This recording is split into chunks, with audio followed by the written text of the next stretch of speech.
OK.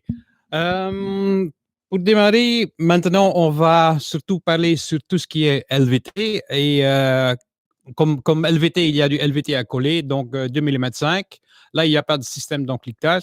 Il y a le LVT flex avec un système d'encliquetage et puis le LVT rigide. Ici, on est sur un support assez basique, c'est-à-dire ce sont des panneaux agglomérés, plus ou moins abîmés. Finalement, avec du LVT, c'est faisable à condition que ce n'est pas du LVT à coller. Donc là, vous voyez, il y a des petits trous, il y a des petits niveaux. Avec du LVT flex, ça va tout juste. Avec du LVT rigide, ça pose aucun problème. Donc là, on a sur du LVT flex avec un système d'encliquetage, comme vous voyez. Bon, première chose à faire, donc vérifier le support. Le support est sec, le support est assez plan, donc là, aucun problème. Et là, il faut mettre une sous-couche. Derrière moi, on a les 3 différentes sous-couches, c'est-à-dire, on a du confort,